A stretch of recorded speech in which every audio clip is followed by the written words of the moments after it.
What if you could glimpse the future of air combat? The future is now. The secret American fighter jets and aerial weapons of tomorrow are being developed today. Incredibly powerful engines push fighters to the edge of space. Sophisticated helmet systems give pilots a 360-degree view of the battlefield. And stealth. Invisible planes that can strike anywhere in the world at a moment's notice. But with every advance, the enemy will be sure to counter, even striking in space itself. This isn't science fiction, but actual scenarios based on known diagnostics. A glimpse of what's coming very soon. Experience what will be. Dissect the tactics. Witness the awesome spectacle of the dogfights of the future.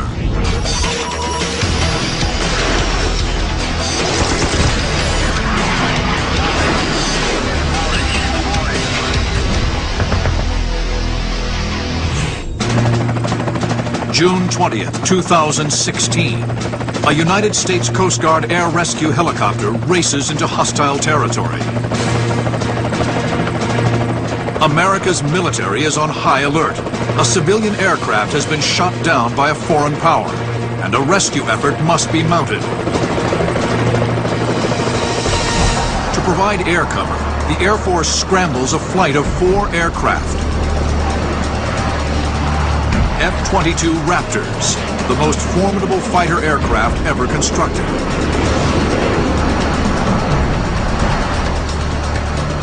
The Raptors, stealth fighters, streak into the danger zone at over 1,000 miles per hour, Mach 1.5. They are virtually invisible to enemy radar.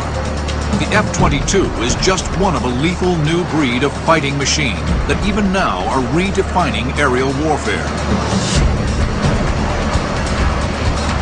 Quantity is a quality all of its own, and the Western world is very much putting its eggs in the basket of high technology, fewer numbers that can achieve the same effects on the target because you have precision and stealth.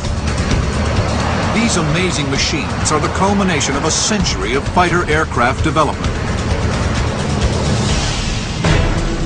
The first combat aircraft, or so-called Generation 1 fighters, took to the skies in World War I. Planes like the Fokker D-7, SPAD-13 pioneered fighter aviation, topping out at just over 100 miles per hour.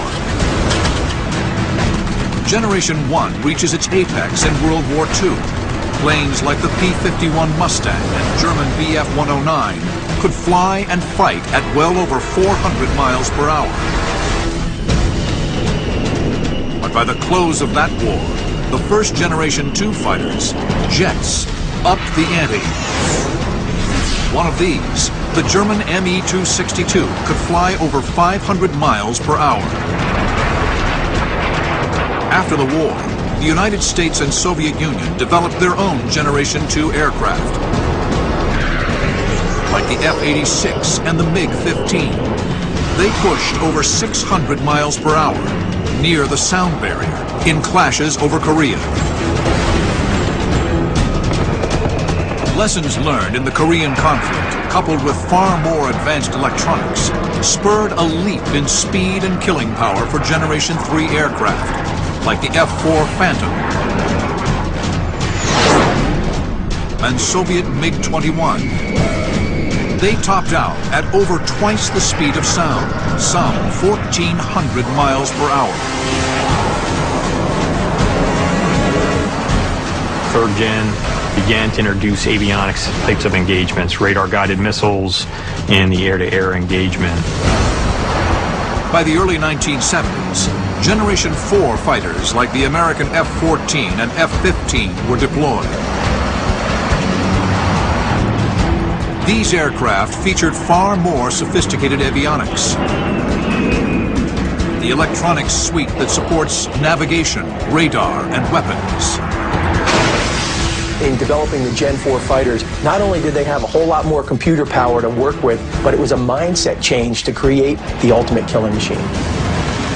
But no matter how fast or well armed, The advance of ground radar and surface-to-air missiles during the 1970s and 80s meant that entire sections of sky could be denied to even the finest Generation 4 aircraft.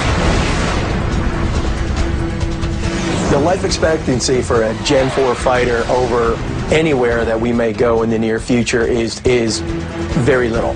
And I'd say easily 50% loss is only because the enemy is not going to have enough missiles to shoot these guys down.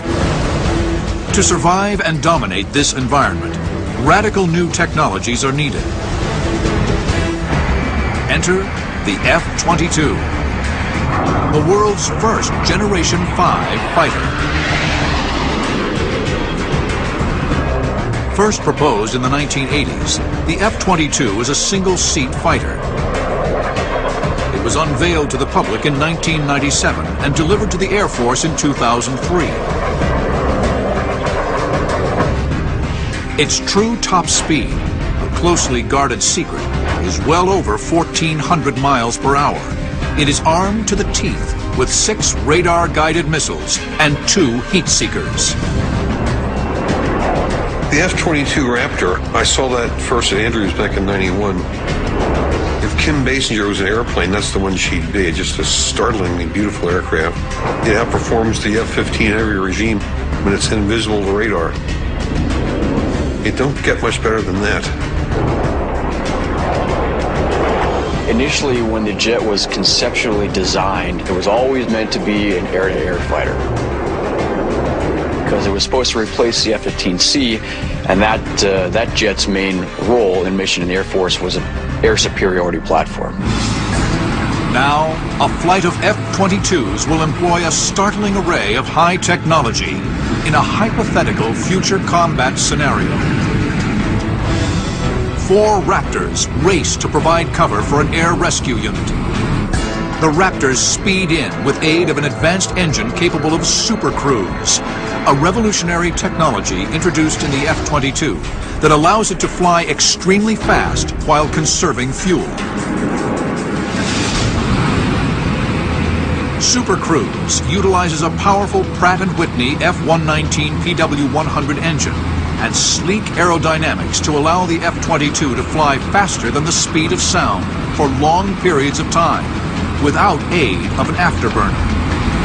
I can cover a whole lot more territory at Mach 1.5 than I can cover at 0.9 Mach. When I don't have to use afterburner to achieve that altitude and that airspeed, it allows me to stay up there longer, so I'm not wasting all my gas and I have a little bit more endurance. The Raptors arrive on station just as the Coast Guard begins the rescue.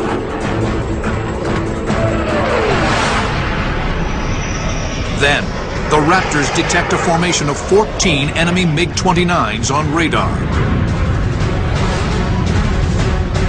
Suddenly, with no warning, the MiG-29s fire on the rescue helicopter.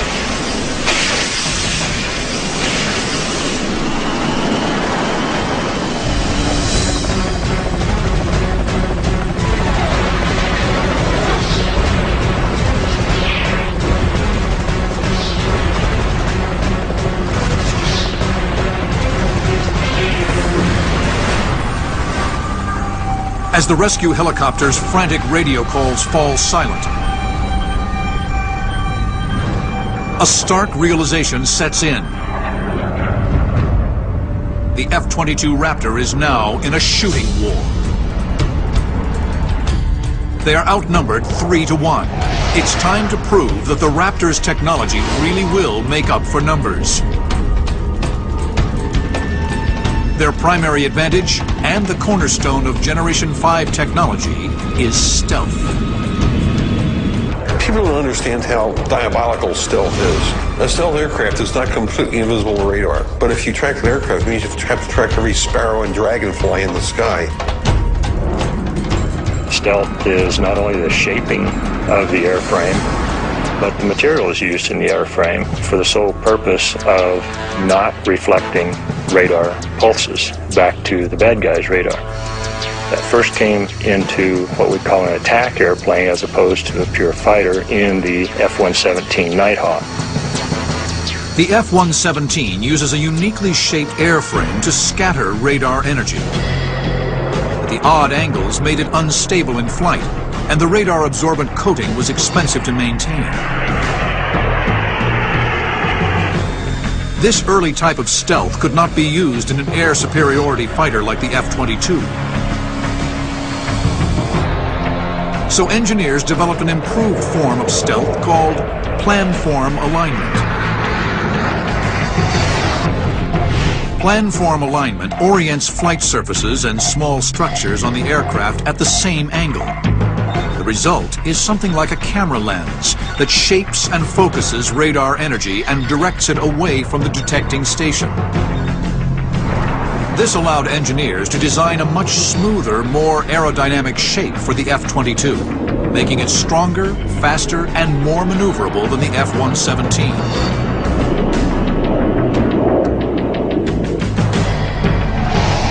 In this modern era of stealth combat, there are two types of fighters: stealth fighters and targets.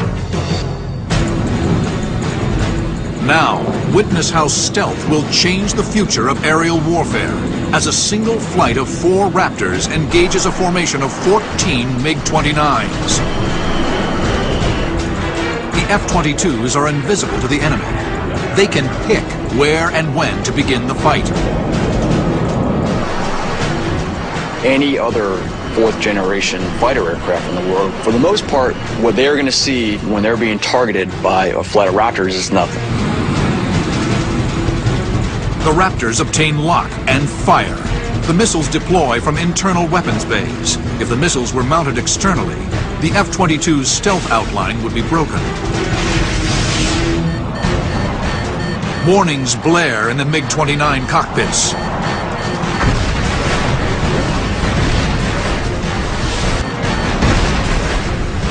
The bad guys won't know they're in a fight until airplanes start blowing up, which is kind of a tough way to learn that lesson. Still undetected, the Raptors fire another volley of advanced medium-range air-to-air missiles, or AMRAAMs. These AMRAAMs are AIM-120Ds, top speed over 2,000 miles per hour. They could be on operational U.S. fighters sometime after 2010. The D possesses better range and guidance than the AIM-120C in use today. Both are so-called fire-and-forget missiles. Once it is halfway to the target, the missile's onboard radar takes over to guide the 45-pound high-explosive warhead to impact.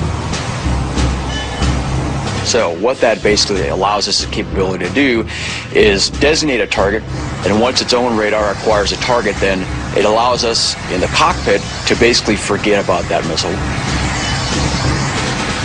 The MiG-29s take evasive action, deploying chaff to confuse the missile's homing radar. Some manage to cheat death, but in the end, 8 are destroyed or damaged. The rest retreat to friendly airspace. The engagement typifies the strengths of the F-22 in a dogfight of the future. What does 5th generation give you, 4th generation doesn't? You'll know where the other guy is. You'll know what he can do. You'll know he can't reach you and you can reach him. You'll always engage from an advantage, and the advantage is tremendous. But just as the Americans believe the fight is won, an ominous signature appears on long-range radar. Nearly 150 miles to the east, an even larger enemy force of 24 Su-30 MKI flankers and Mirage Rafales race to the aid of the MiG-29s. The F-22s are outnumbered. In the F-22, we routinely train to fighting outnumbered. We realize that if we only have a certain number of operational squadrons of F-22s, we're going to have to do a whole lot with not very much. The F-22s move to engage the enemy force. Their only hope of surviving against these overwhelming numbers will be a secret future weapon, one few today have heard of, capable of astounding destruction.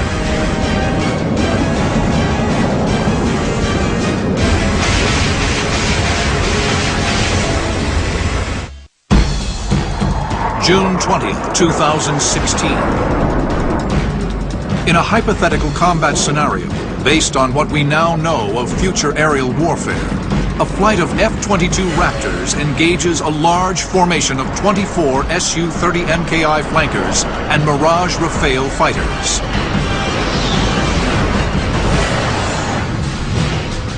Aircraft like the Russian-built Su-30 and French-built Rafale are widely exported and easily obtained by nations looking to build an air force quickly.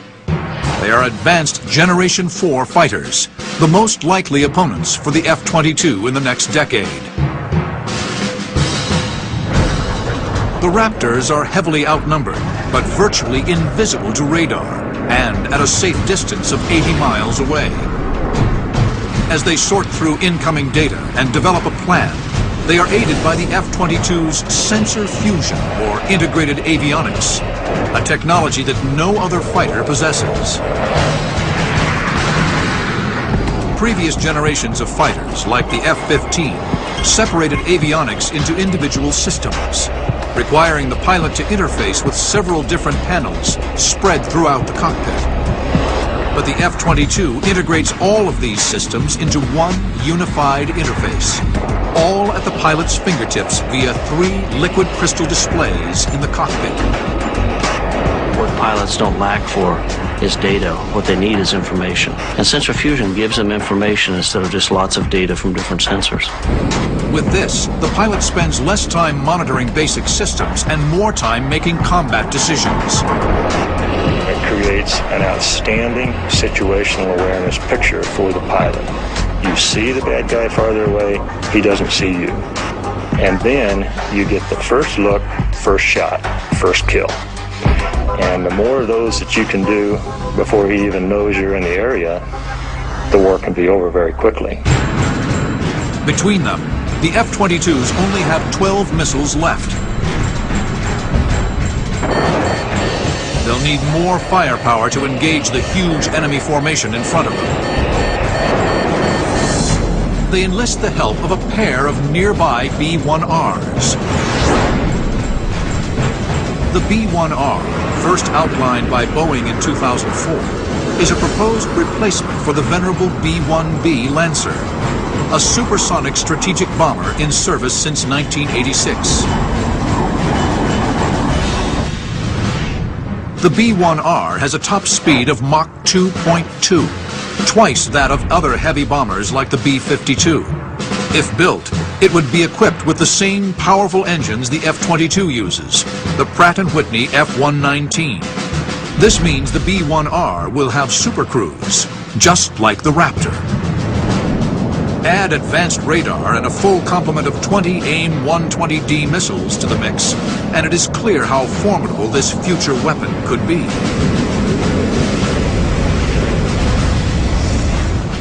Let's say we have a Raptor that's able to detect, localize, and fix an enemy aircraft. Transmit that information back to a command and control circuit or to the bomb truck or the missile truck itself. And then have the missile truck fire the missile against the enemy. The large aircraft, like a B-1, can carry so many missiles that it doesn't really impact when one is fired. And they can also afford to fire 2 or to ripple missiles if they need to. This sort of highly technological teamwork between multiple air assets is another key aspect of how a future air war will be waged. Before the B-1R attack, the stealthy Raptors will engage the enemy formation by firing their remaining radar-guided missiles. Not enough to take out the whole formation, but enough to sow confusion and panic. They hope this will protect the unstealthy B-1Rs from counterattack. The Raptors move in. A complete radar portrait of the enemy force is drawn from sensors all over the F-22. Even the skin of the plane itself is a sensor, called the Distributed Aperture System. What that is on each of the aircraft's skin, along the wings, there's thousands of tiny little receivers, passive receivers that can take in signals intelligence. These are very good for missile warning. They give you a very good idea of what's coming at you. The F-22s fire their remaining AMRAAMs. All that's left in their weapons bays are close-range, heat-seeking missiles. The volley tracks the enemy formation, boring in on their mark at over 2,400 miles per hour. At this speed, it takes just 7 seconds for the missiles to cover the final 5 miles to the target. All of a sudden, the bad guy's flight starts falling apart. Everybody's scrambling, try to get away from the missiles. Chaff, flares, whatever it takes. Then, the Americans complete their 1-2 punch. Like a team of Special Forces soldiers deep in enemy territory, the F-22s, still undetected, relay targeting coordinates to the B-1Rs via a secure broadband data link. They ripple fire missile after missile from the AMRAAM's maximum effective range of 120 miles. It's a 21st century version of the Archer's fusillade in medieval combat. Missile warning radar in the enemy cockpits once again raises the alarm, but to no avail. The enemy is too disorganized from the Raptor attack to effectively counter.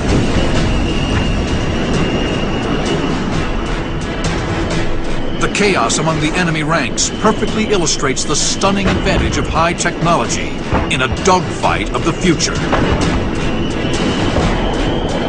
Can you imagine what that would do to a command and control cycle when all of a sudden your aircraft are disappearing from missile shots and you have no idea where the targeting is coming from? In just a few moments, it's every man for himself. Radio chatter is intense as the enemy tries to determine who is alive and who is dead. But among the confused and scattered formation, a handful of pilots flying French Rafales managed to survive the storm of AMRAAMs from the B-1Rs. Here's how. In order to defeat a missile that's been launched on you, first of all, you got to know it's coming. So you've got to have a good radar warning system that's going to let you know, A, you're locked on, and B, there's been missile launch at you. The AMRAAMs fired by the B-1R use Doppler shift in the radar returns to calculate path of travel, speed, and distance to a target. For the Rafales, survival depends on understanding this and knowing how to overload the missile's tracking system. The enemy pilots survived by breaking into the AMRAAM, perpendicular to the missile's flight path. Then they released chaff, strips of aluminum that reflect radar energy.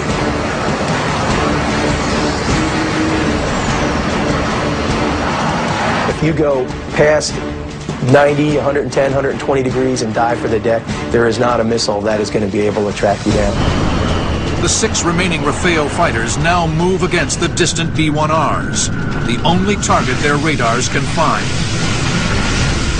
A volley of missiles roar past Mach 3 in pursuit of the B-1s. This moment in the dogfight demonstrates just how vulnerable an unstealthy Generation 4 aircraft will be in a future air war. The aircraft is damaged, but not knocked out. The B-1 pilots go full throttle, with a top speed over Mach 2. They're fast, but not fast enough to outrun a Rafale in full afterburner. Their hopes rest on the dogfighting prowess of the F-22s, who move in to engage the enemy within visual range. This battle will be decided up close and personal, with the F-22s in full sight of the enemy. It is the year 2016. In a hypothetical scenario, 2 American B-1Rs were just attacked by enemy Rafales.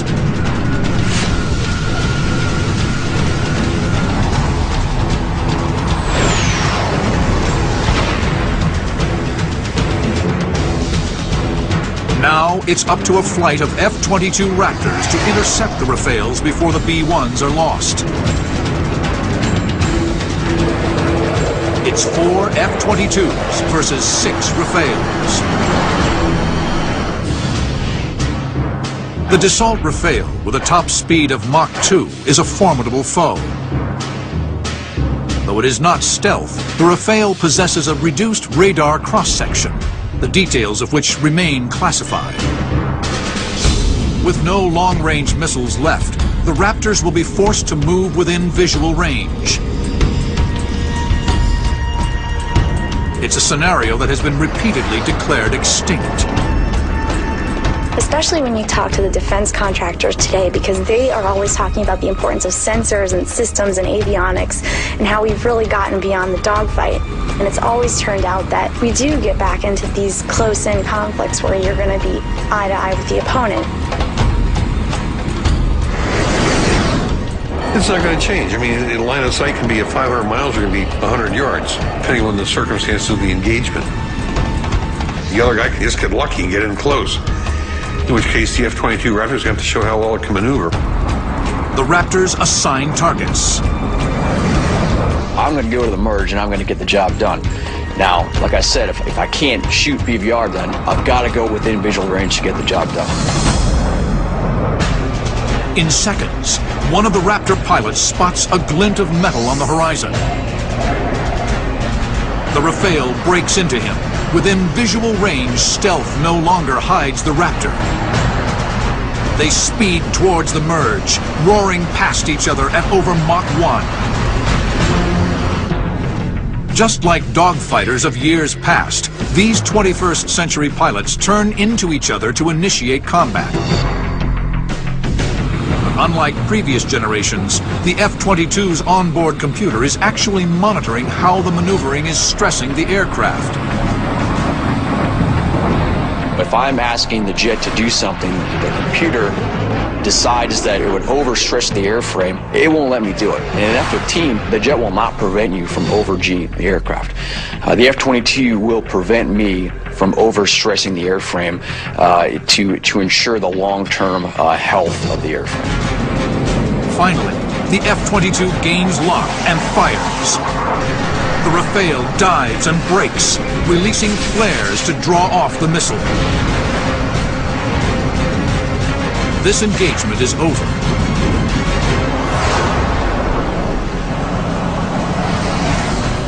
But 3 miles away, another Raptor battle is just beginning.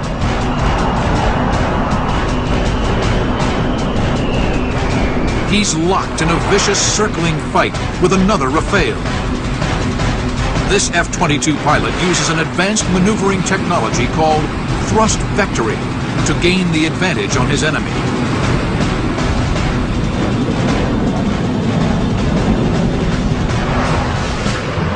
Thrust vectoring was originally developed in the 1960s for aircraft equipped with VTOL and STOL, or vertical takeoff and landing, and short takeoff and landing.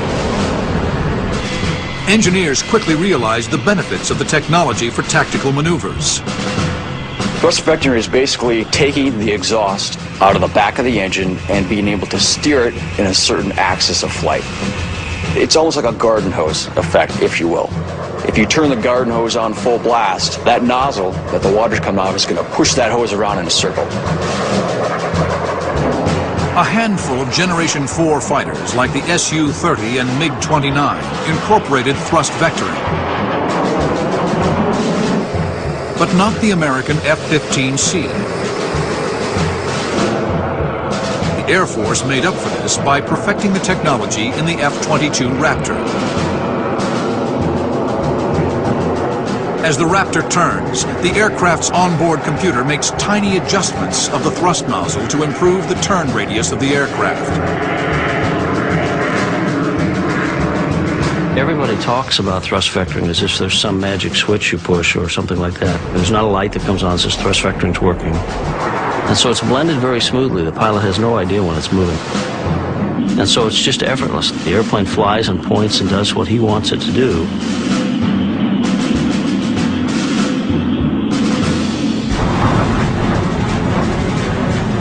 Thrust vectoring seamlessly allows the Raptor pilot to turn tighter circles while maintaining airspeed. Soon, he's in position on his enemy's tail.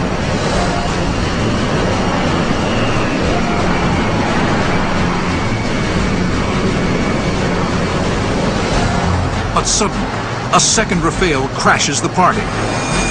The enemy gains a faint lock on the F-22 and fires. A missile warning blares in the Raptor pilot's helmet. If I'm looking back over my shoulder and I see a puff of smoke and a missile flying my way, there are certain evasive maneuvers that I will take as a fighter pilot to try and defeat that missile. It's a combination of maneuvering and chaff and flares. The F-22 easily breaks the missile lock, but the maneuver has put him out of position. Now he must work with his fellow pilots to turn the tables. The scenario where I'm in my fighter and I'm in a world of hurt and I need some help. My buddy, who I've been training and flying with for 5 years, that guy or that gal will stop at nothing to come and put their life on the line to save mine. Voice communications between pilots are handled by the Raptor's integrated avionics system. The second Raptor quickly comes to the aid of his fellow pilot.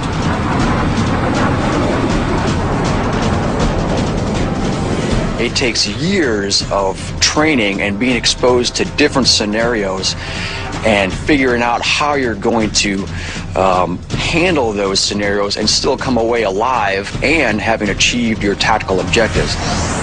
The first Raptor breaks hard into his opponent, forcing him in the direction of the second Raptor. The second Raptor locks on with his heat-seeking AIM-9X Sidewinder missile. The AIM-9X was approved for full-rate production in 2004 and should be fielded at any time. Many details are classified, but it is known that it will possess a type of thrust vectoring technology called jet vane control, which gives it much greater agility over its predecessors.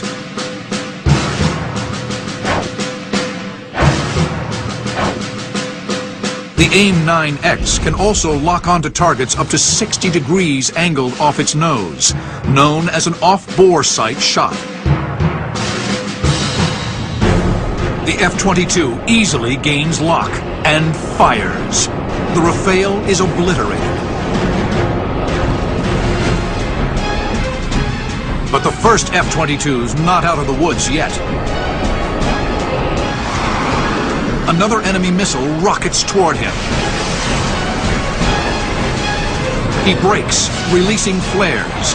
The missile lock is broken, but the enemy is still on his tail. He must do something drastic. The American will perform a dazzling maneuver called Pugachev's Cobra, named for a Russian test pilot who first performed it. He'll use thrust vectoring to force his tail down and his nose up. His airspeed will plummet, forcing the Rafale out in front of him. A move like this could easily get out of control for a Generation 4 aircraft equipped with thrust vectoring. But the Raptor's computer-aided flight systems will ensure the pilot stays in command. The Raptor pilot pops his nose up. His airspeed drops.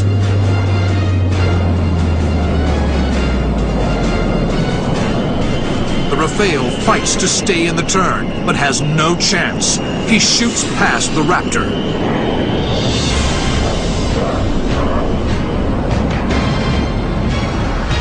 The move demonstrates perfectly how pilots of the future will use technology to exert far greater control over their aircraft. Everything he does is completely under control. He's controlling every motion. None of it's ballistic. He can stop those things at any point he wants and turn it around and go the other way. The Raptor gains lock and fires a Sidewinder. The missile hits home.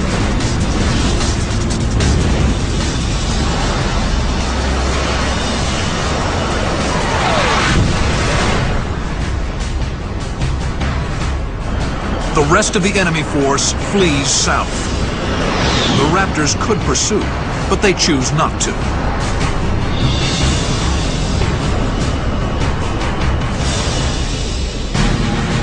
In air-to-air combat, the United States Air Force believes the F-22 will remain dominant for at least the next 20 years. It is unlikely that another country will develop a Generation 5 aircraft to challenge it anytime soon. Why haven't they built them? Well, because it's hard. They're not easy to build. It takes very advanced companies, very advanced teams to put them together. It is attention to every detail. The F-22 may have control of the air, but historically the greatest threat to a fighter pilot comes from the ground. The greatest threat now to really any of our platforms is that very highly sophisticated and integrated air defense system. Americans have already encountered integrated air defense systems over Bosnia and Iraq. An IADS can be implemented much more readily than a top-of-the-line Air Force, which requires billions of dollars and a top-tier pilot training program. An IADS, composed mainly of radar networks and surface-to-air missiles, have been the main line of defense in most Middle Eastern countries for decades. Those are the systems that can find you, potentially, and track you and launch on you from 100 miles away. That is a pretty impressive brick wall that a country can put up if they don't want you to come into their territory. So you've got to find new ways to get up to that wall and knock the thing down. In the future, these radar stations will be harder to find and destroy. Surface-to-air missiles will be longer range and more accurate.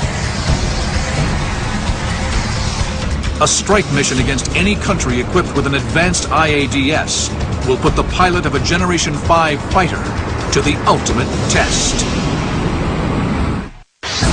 July 22nd, 2019.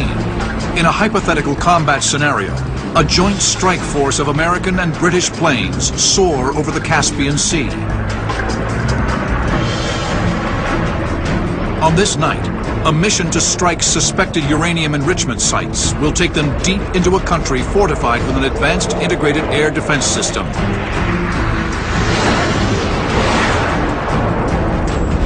At the tip of the spear will be a formation of 4 F-22s escorting 12 F-35 Lightnings, the Joint Strike Fighter. The F-35 began its development process in 1996. The design mandate called for a versatile aircraft that could smoothly move between ground attack and air superiority roles.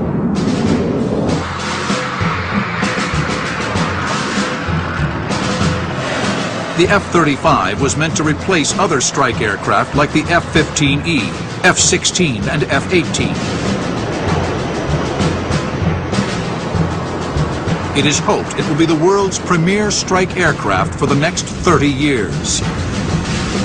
The only airplane out there that the F-35 is going to have any trouble with, would even be parity with it, would be the Raptor.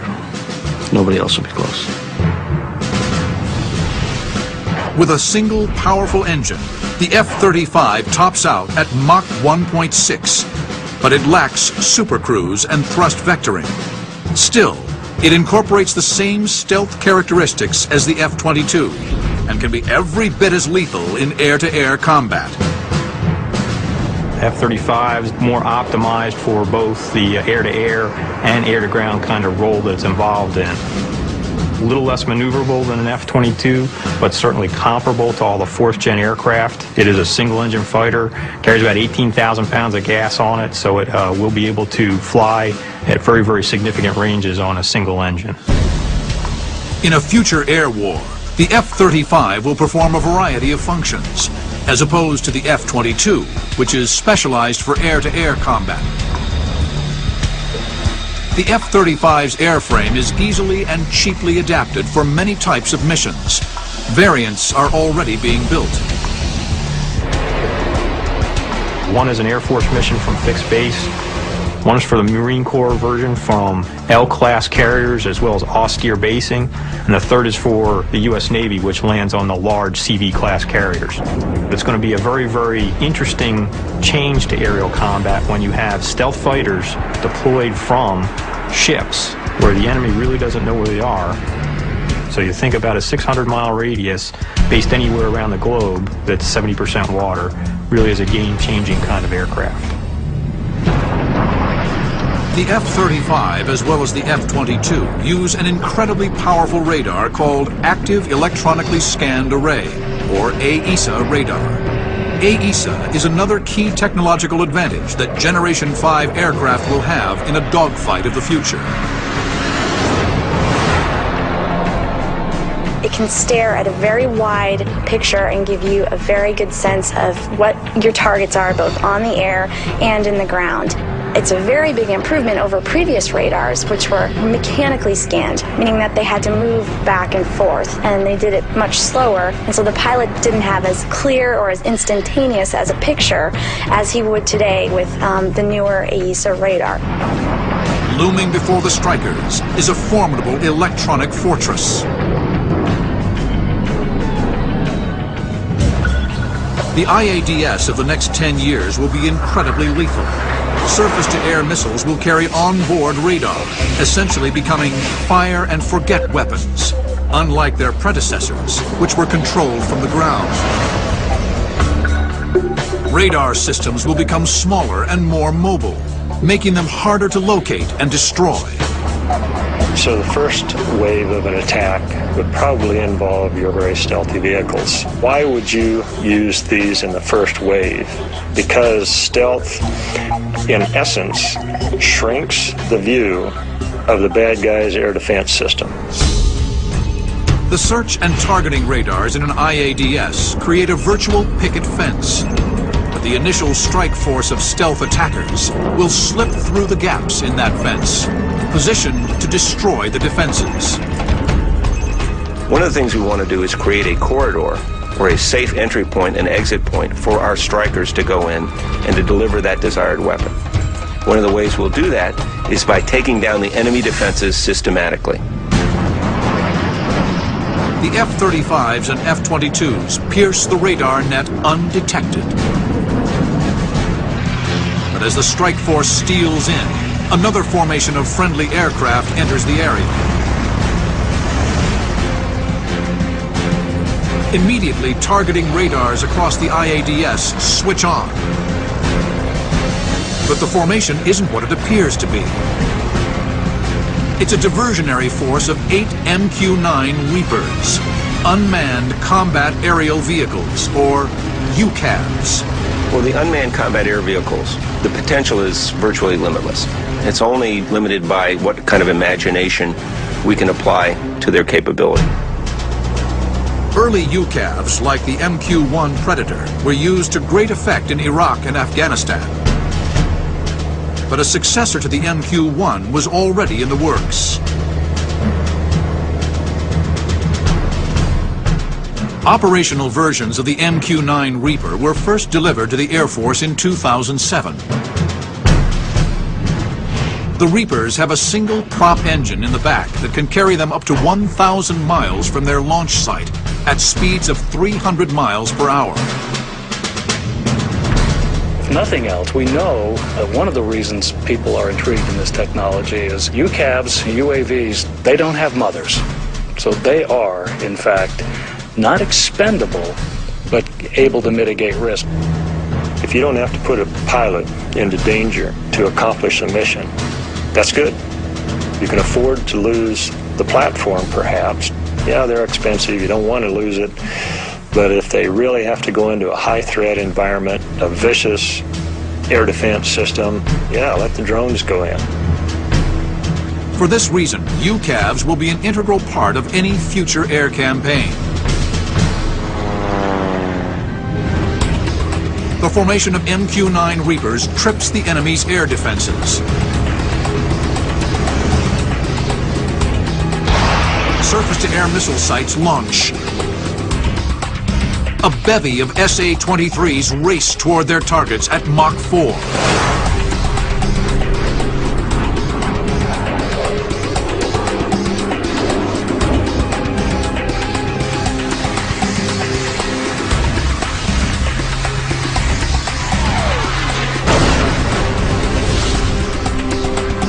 The SAMs easily track and destroy most of the decoy formation. But with radars active, their positions are plotted by the F-35s. The Lightnings snap into action. Aided by the same integrated avionics suite used in the F-22, they smoothly share targeting data. And overall, this ability to send messages between the cockpits can't be underestimated, because when you look at your fourth generation fighters, you're in an F-16, you're always looking around you, where's my threat, and trying to build that picture all the time. Well, if you're in a Joint Strike Fighter, you have the ability to instant message your images between each other. So all of a sudden, you're looking at the exact same threat, and you both have the exact same concept of what kind of fight you're going to be in. Two of the F-35s roll in to deliver AGM-88 harms against radar tracking stations. The HARM, an anti-radiation missile, locks onto the station's radar signal and homes in for the kill.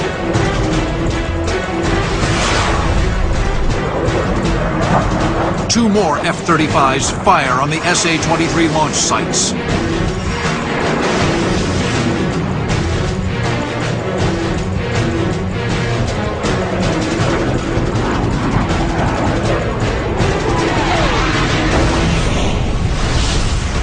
Several other Lightnings, filling the electronic countermeasure role, jam other targeting radar stations to prevent further launches.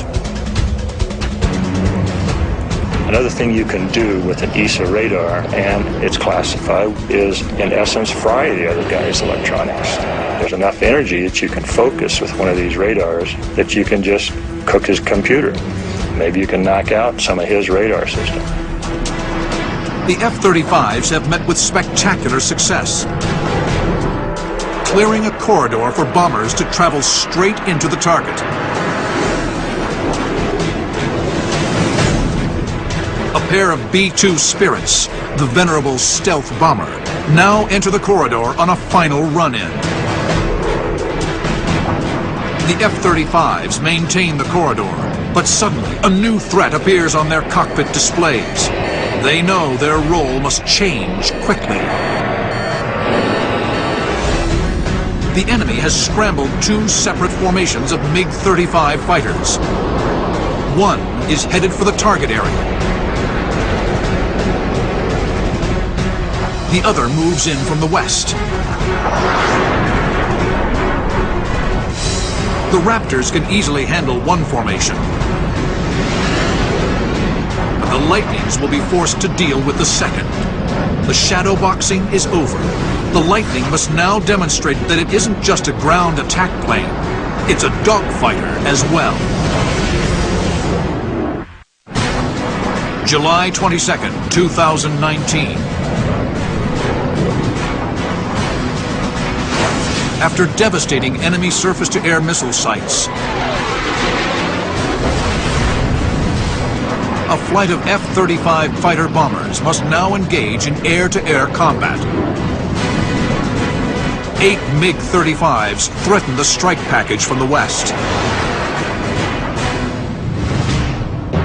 The MiG-35 was first unveiled in 2007. The successor to the highly regarded MiG-29, the MiG-35 utilizes a thrust vectoring engine, AESA radar, and advanced avionics. Like the MiG-29, the Russian-built MiG-35 will be heavily marketed to foreign buyers. Although stealth aids the coalition forces, a pair of B-2 Spirits en route to the target area are still in danger. At close range, the enemy may be able to resolve even the low cross-section of a B-2. Probably the most wonderful thing you could have as a MiG pilot would be to see a big, large black Dorito chip flying at 0.7 Mach at 35,000 feet over your homeland and saddle up for a guns kill at 500 yards behind it. Fortunately, the F-35s are up to the task of protecting the bombers. It is a swing-roll aeroplane in the sense that it can do both air-to-air and air-to-ground at the same time. It was designed to be that from the outset. It's got a lot of thrust, it's got a very low wing loading, it's very easy to fly. The F-35 pilots move into combat spread, careful not to engage the afterburner with its highly visible thermal trail. They seamlessly share targeting data and coordinate a long-range assault. Like the F-22, they are aided by an integrated avionics system that makes these tasks much easier than in previous generations of fighters.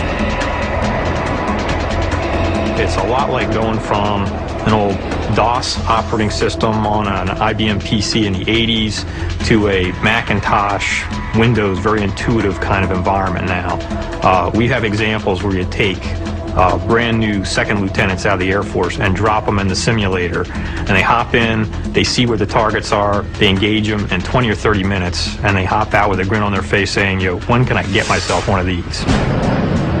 On the flight lead's command, missiles are deployed, again like the F-22 from internal weapons bays.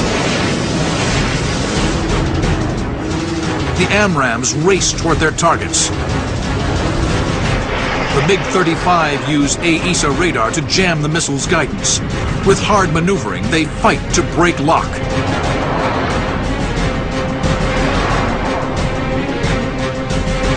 But 3 are destroyed.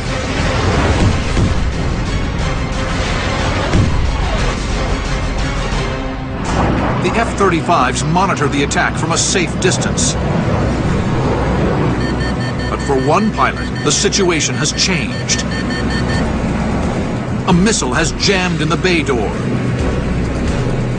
This hypothetical illustrates that even in planes of the future, Murphy's Law is at work. The malfunction disrupts the stealth outline of the Lightning. In moments, his position is betrayed to every radar station in the area. The surviving MiGs move in to intercept. Surface-to-air missile sites track his every move. This pilot will have to use every advantage the F-35 has to get home alive, including a remarkable technology that gives him an unprecedented view of the nighttime battlefield. The helmet-mounted display.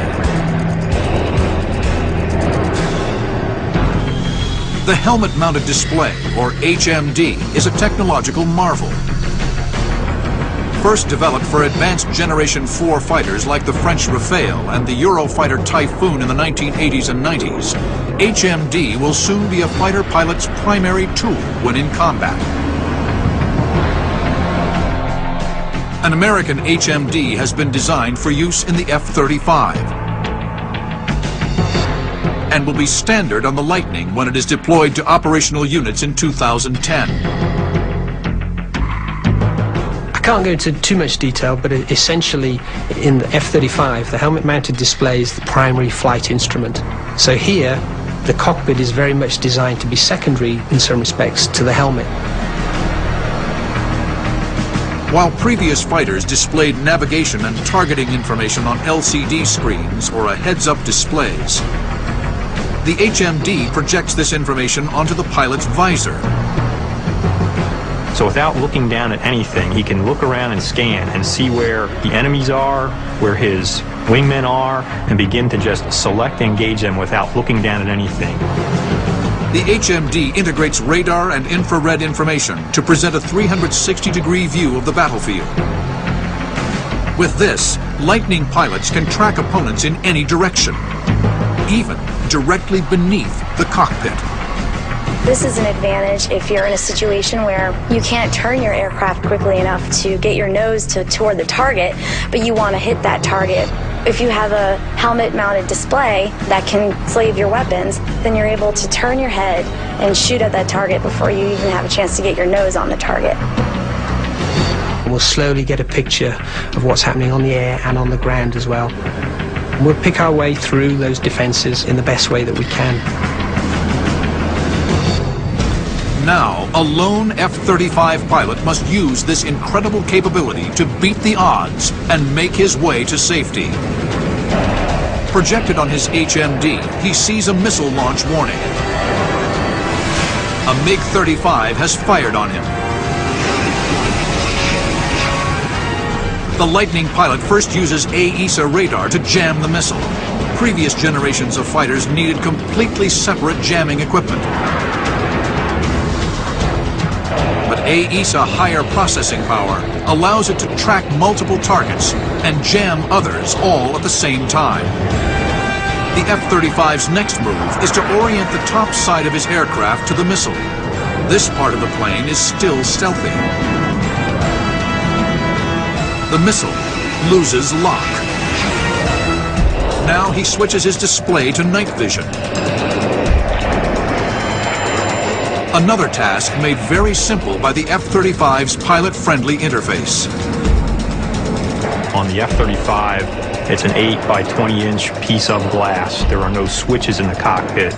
It's finger on the glass, touch screen, very interactive in terms of being able to bring up a display, iconify display, make it big, make it small, depending on what the typical mission is. The pilot spots a glowing burner plume. A MiG-35.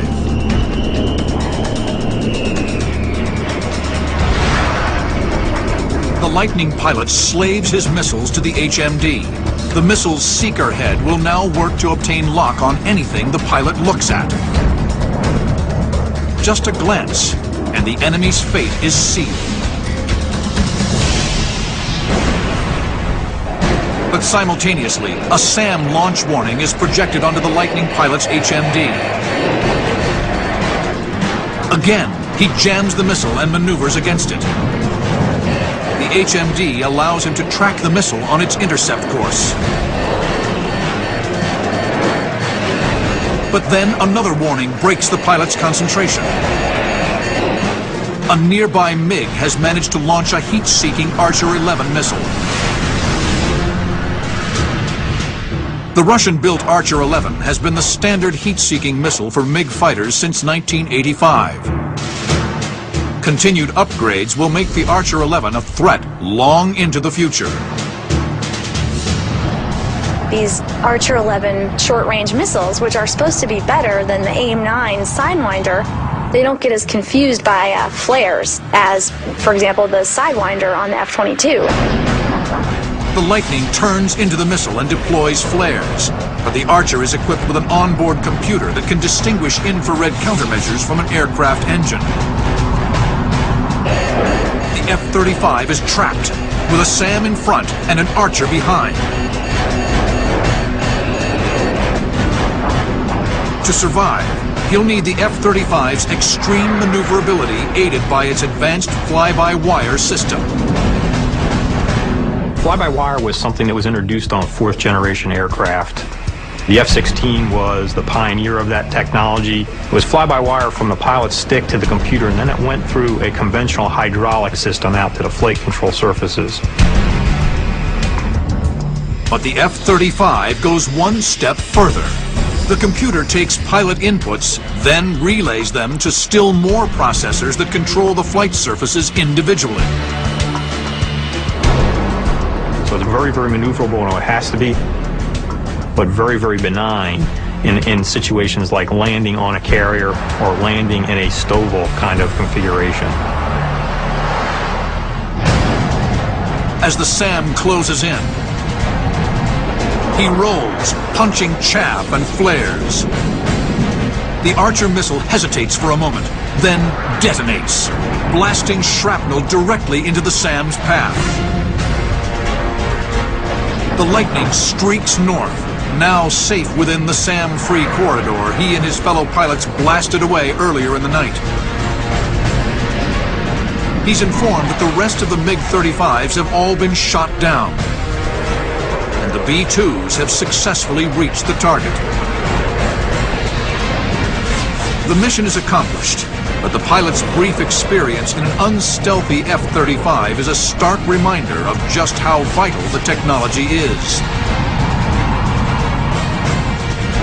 For an Air Force built on it, a scenario in which the stealth advantage is negated will quickly become a nightmare.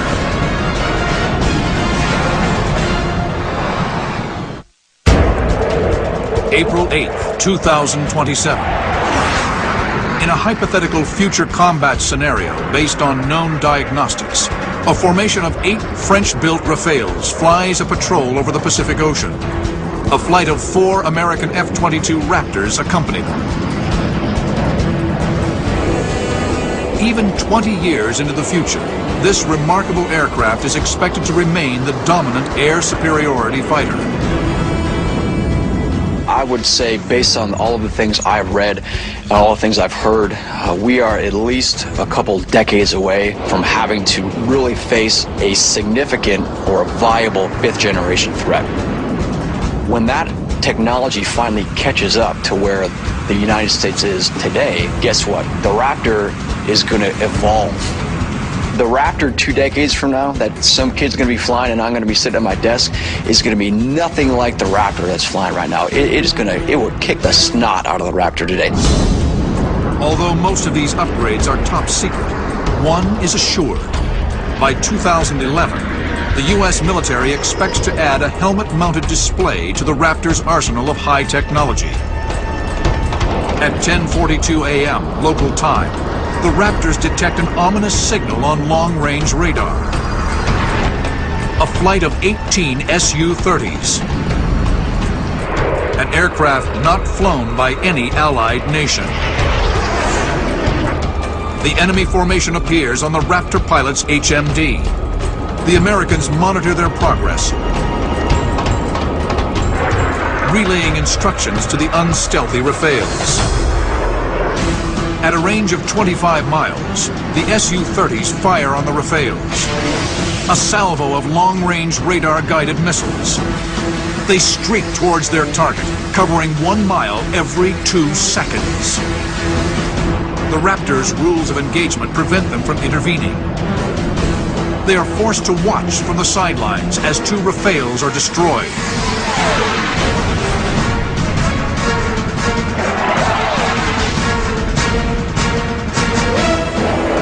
The rest retreat, unable to stand and fight in the face of 5-to-1 odds.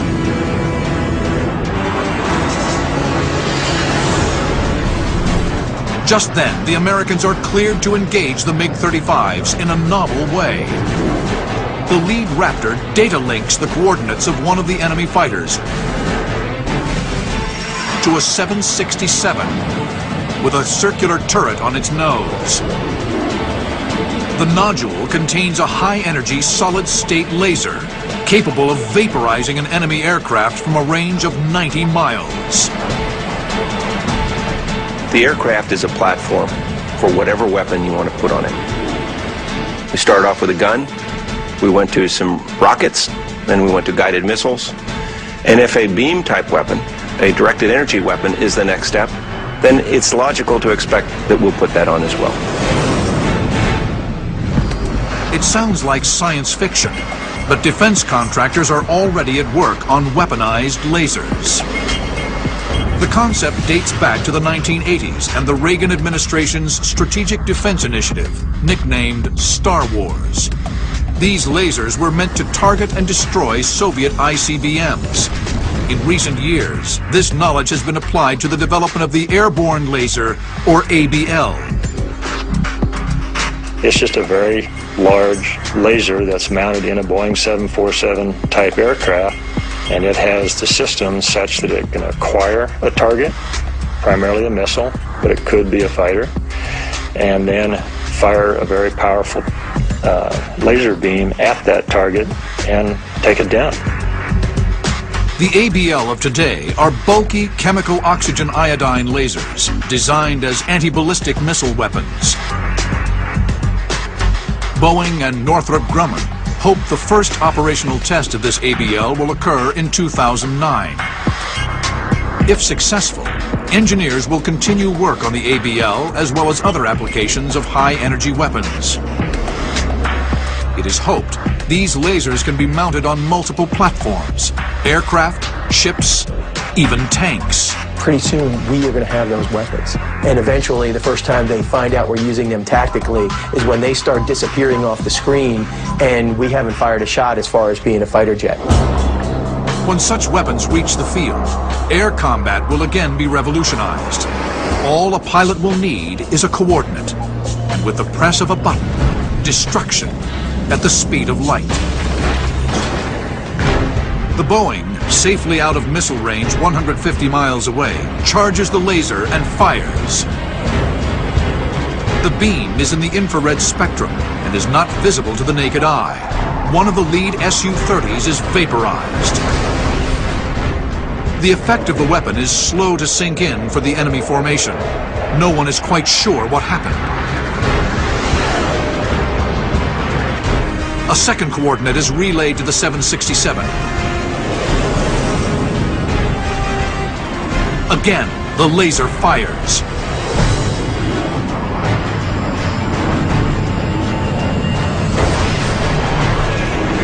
Now the Su-30s take evasive action, diving toward the Pacific to flee the lethal ray. With open war at hand, the Raptors secure permission to engage any hostile target.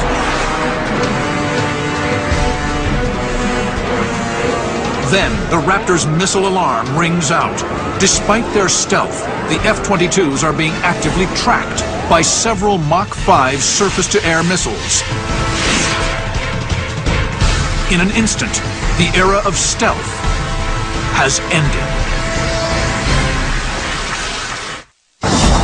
April 8th, 2027. In a hypothetical combat scenario based on what military experts believe the future of air combat will be, a flight of 4 American F-22 Raptors have come under attack. A salvo of surface-to-air missiles are tracking. They've locked onto the stealthy F-22s using low-frequency radar, a vulnerability of stealth technology exploited by the Serbs in Kosovo in 1999. During this conflict, an F-117 Nighthawk was lost to a surface-to-air missile that was modified to use low-frequency radar to lock onto targets.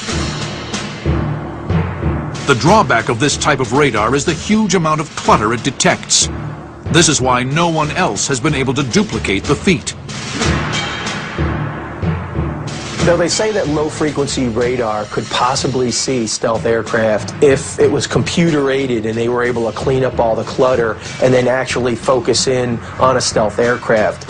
To say that's a viable option, sure, possibly. With the amount of computer power we have these days, that could possibly happen. But you still have to know exactly where in the sky to look for a stealth airplane. The Raptor pilots take immediate evasive action.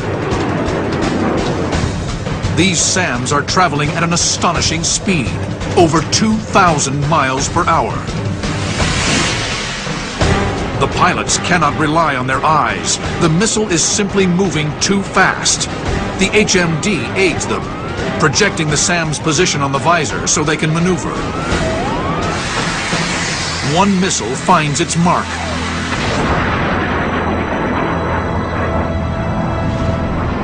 Hurling deadly shrapnel into the air like firing a shotgun the size of a telephone pole directly into the Raptor. The American is forced to punch out.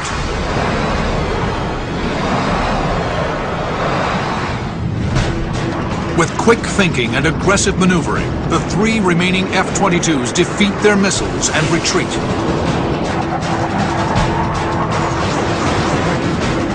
But as they withdraw, another warning blares. They've been fired on again. This time, radar-guided air-to-air missiles, seemingly launched out of the clear blue sky. This adversary seems to have Generation 5 technology.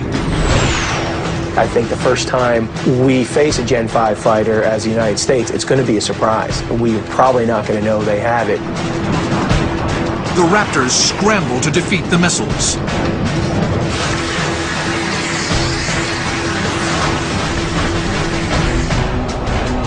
Then they pick up several faint radar contacts. Enemy aircraft moving towards them at Mach 2.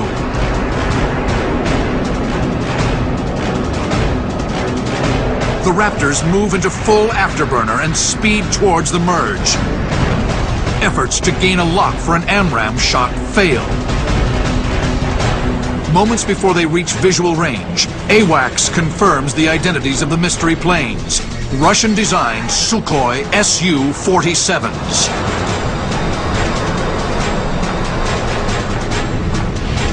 The Su-47 was introduced in 2000 and is only at the beginning of its development. But the Russians hope this will be the first Generation 5 aircraft built outside the United States. They have the technology, it's just a matter of them getting the money and the wherewithal to put it together and the threat. Right now, they're not threatened by us, they're not doing anything to us. There are other countries out there that are threatened by us, and they do have the money. So sure, are they going to probably get some stuff from Russia? Probably. The Sukhoi, top speed over 1,500 miles per hour, has a unique forward-swept wing, giving it greater agility in a dogfight. With thrust vectoring, advanced avionics, and AESA radar, the Su-47 will be a formidable adversary. We will already have a game plan to do battle with that type of fighter. And we have that already because there's Raptors fighting Raptors. So they're already developing techniques and tactics against other Gen 5 fighters. The Raptors and Sukhois fire radar-guided missiles at long range, testing each other out. Their AESA radars easily jam the missiles, and a few simple maneuvers break lock.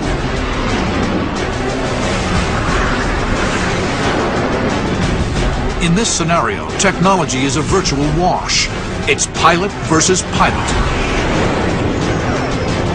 One unlucky Raptor pilot attracts the attention of 3 Sukhois. No matter how high-tech the aircraft get, we are going to need to keep developing our dogfighting skills, because there can come that situation where you do get stuck in the phone booth with somebody, and if you don't dispatch with them quickly, the 4 or 5 other guys coming up at you will eventually get you. The Su-47s engage the F-22 at close range, firing heat-seeking missiles. The enemy pilots contain the fiercely maneuvering American F-22.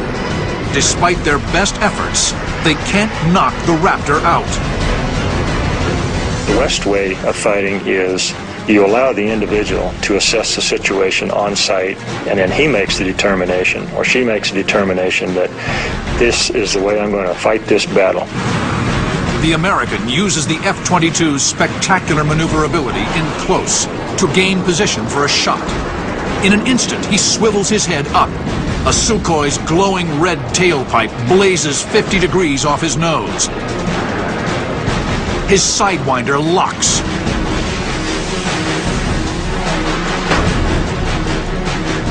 The missile streaks in. Its continuous rod warhead, a packed ring of welded steel rods, bursts open inside the aircraft. That's why we are training our people to do air-to-air combat as well as air-to-ground, and not just beyond visual range air-to-air combat. We're still teaching basic fighter maneuvers, how to handle the close-in fight.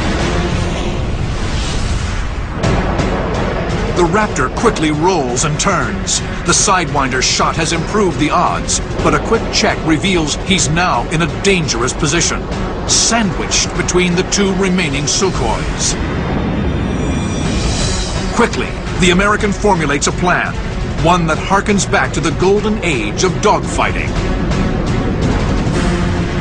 In the event the worst case happens, and you do get into close quarter combat, you still want to have the ability to fight your way out with a gun. The Raptor is equipped with a single Vulcan rotary cannon, mounted in the starboard wing root with 480 rounds of ammunition, strictly for close encounters. The gun in the Raptor is really designed to be an air-to-air weapon. The gun is an effective weapon. With some of the new bullets, the ranges go up quite a ways. Past generations of fighters have made the mistake of not carrying a gun. Most notably the F-4 Phantom. When it took to the skies over Vietnam in the 1960s, it was roundly criticized by pilots. Missiles of the time were unreliable, and without a gun, pilots had no backup. Since then, air superiority fighters have always had a gun. Using his HMD, the American looks through the floor of his F-22, tracking the movements of the enemy beneath him.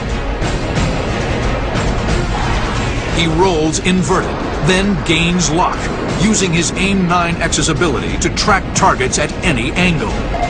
As the missile streaks away, he deftly adjusts the nose, firing a well-aimed burst just before blacking out.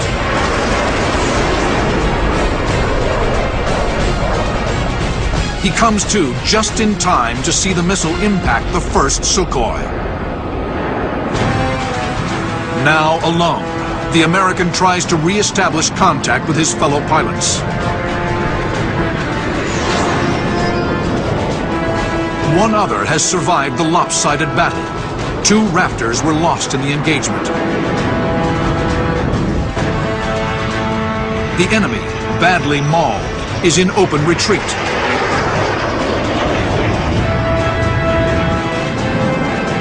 The Raptors form up and head east.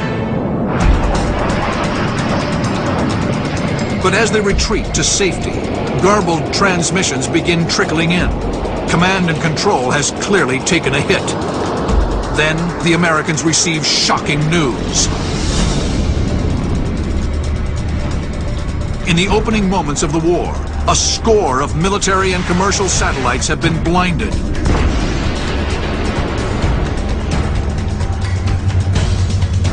The battle has moved to space.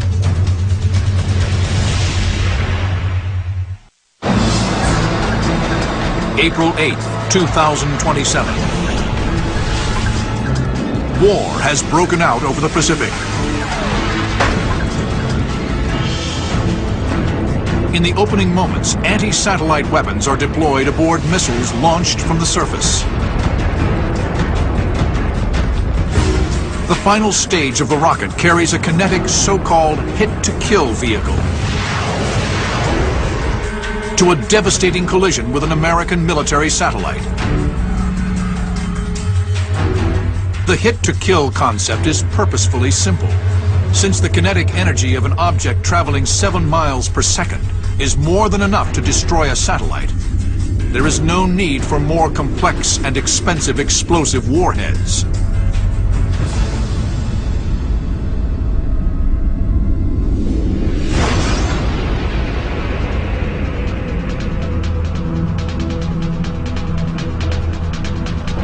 American forces engaged in the fight are crippled. We are very satellite dependent. GPS is very important to almost everything we do tactically, to developing a big picture, to transmitting information back and forth from our command and control circuits. You've got a nation that wants to use anti-satellite technology to knock out that capability. Just talking in the military sense, we do rely on the spaceborne platforms for a lot of information: intelligence, surveillance, reconnaissance, communications, missile warning, navigation, and even weather. At present, no government publicly acknowledges the development of space weapons. But in February 2008, as a test, the U.S. shot down one of its own aging spy satellites. Seen here in the actual footage, a modified anti-aircraft missile was launched from a ship. The collision was designed to destroy the satellite's fuel tank, full of toxic hydrazine. Upon impact, an explosion. The gathering vapor cloud indicated the mission was successful. This test was performed in response to a similar feat by the Chinese in 2007. To defense experts, this points to a clear desire to potentially project military power into space. Going clear back to winning the West days, the cavalry really wanted that high hill for observation purposes. Well, for many decades now, space has been the high ground. If you are an adversary knowing that that has become such a strength, maybe a dependency, therefore maybe a vulnerability, it is very possible, it's not unreasonable, to think that an adversary might use space as a medium for denial as well. But satellites could also be disabled without destroying them. Powerful ground-based lasers could be employed, targeting the satellite's optics. Our satellites have experienced something they call dazzling. So lasers fired from the Earth into optical systems on our satellites can temporarily blind them or blind them permanently if they hit the right sensor in the optical system to where you burn it out or you just flash blind it. Just then, the Americans detect a fast-moving vehicle skipping through the upper atmosphere at Mach 18, 9 times faster than anything in the air today. They quickly identify the threat, a Russian-built scramjet, a hypersonic space plane capable of flying the length of the continental United States in 20 minutes. Luckily, the Americans have been working on similar technology and dispatched their own scramjet to intercept the enemy. The history of air combat has always been measure, countermeasure. As soon as somebody develops a capability, somebody else will develop the counter capability to that. Since the 1970s, spaceplane technology has been viewed as a possible method of hypersonic travel at speeds in excess of 3,000 miles per hour. This concept was made famous by the Rockwell X-30 in 1986, seen here in animation produced at the time. President Ronald Reagan heralded an era in which space planes would ferry passengers from New York to Tokyo in 2 hours.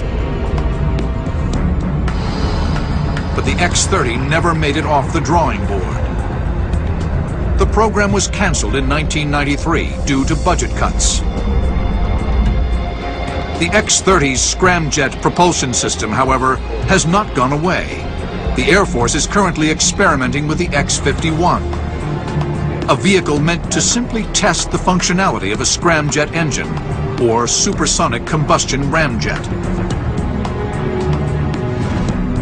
The engine itself is a simple power plant with no moving parts that harnesses the high pressure of air entering the intakes at supersonic speed. The compressed air is mixed with fuel and ignited to create very high propulsive thrust. The day may come when you can use that sort of engine to get us up into the very high reaches of the atmosphere and then perhaps into space. The big kicker is once you get into space, you have to have your own oxygen in order to burn something in space because there's just nothing up there to do that. The projected speed potential of scramjet-powered craft is thought to be near Mach 25, an astonishing 20,000 miles per hour. 10 times that of the fastest conventional jet aircraft in history, the SR-71. With this technology, space planes could take off from bases in the U.S., lift into low Earth orbit, and strike targets anywhere in the world within 3 hours.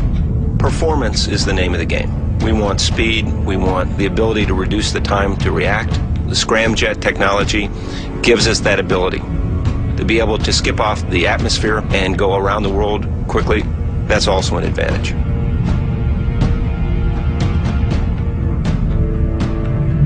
Both spacecraft accelerate, slipping free of Earth's atmosphere into orbit 100 miles above the surface. The American maneuvers within range of the enemy scramjet.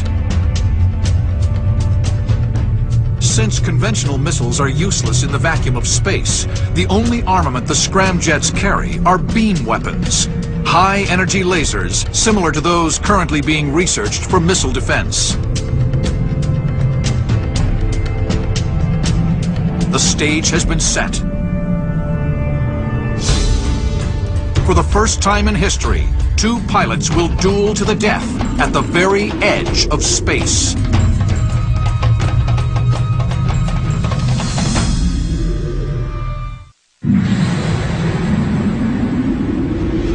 In the year 2027, Two scramjets are about to square off in the first dogfight to take place outside of Earth's atmosphere. What happens if we go on out into space? Then we're into a whole new realm. What does that mean in terms of fighters? Well, if you're going to have two space planes duking it out in Earth orbit, we have to change a lot of things because physics rules out there no different than it does in the atmosphere. Tactics instinctive to pilots for nearly a century are suddenly obsolete. Orbital mechanics, not aerodynamics, govern the maneuvers. The way you can think about being in orbit is a rock on the end of a string. Because you move the rock fast enough, the string stays taut and the rock stays out there. If you quit swinging, the rock falls then. The same thing happens to a spacecraft. That if it slows down, it falls towards the Earth. The only way it stays in orbit is to maintain a minimum speed. If it speeds up, it'll go to a higher orbit. The American scramjet carefully maneuvers closer to his adversary.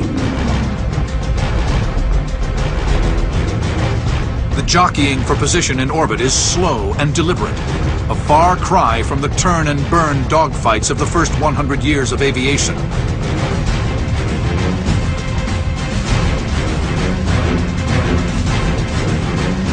But the results will be just as lethal.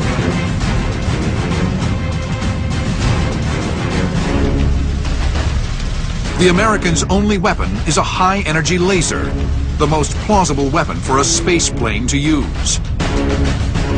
Recoil from conventional weapons like guns or missiles would drastically affect the scramjet's position in orbit. The American finally positions himself for a shot. The laser charges. He fires. The invisible beam arcs out, boring through the enemy scramjet's engine. The laser is not strong enough to burn through its tough outer hull, but it doesn't need to. As the scramjet decelerates, he drops into the atmosphere. The friction of re-entry superheats the aircraft. The tiny surface damage near the scramjet's engine cracks and opens. Soon, the entire vehicle breaks apart.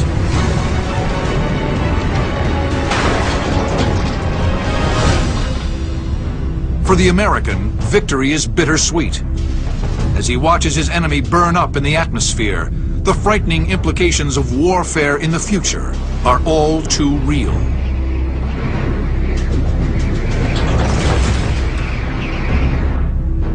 From here to the very edge of space, to the traditional dogfight taking place in Earth's atmosphere, the nature of air combat has changed.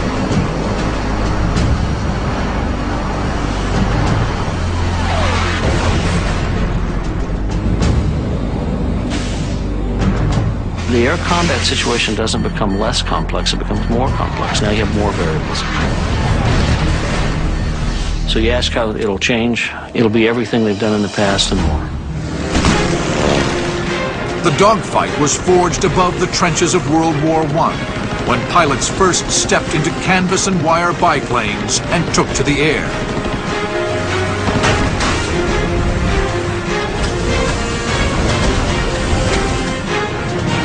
Its golden age came 30 years later, when incredible, powerful piston-driven fighters clashed over Europe and the Pacific.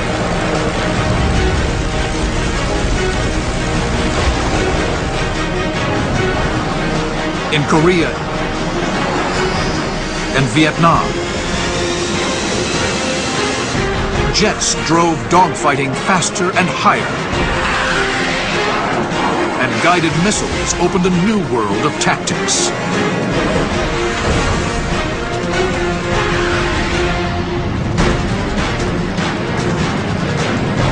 The modern age of air combat has seen astonishing leaps in technology. And there is no reason to think this progress will be slow.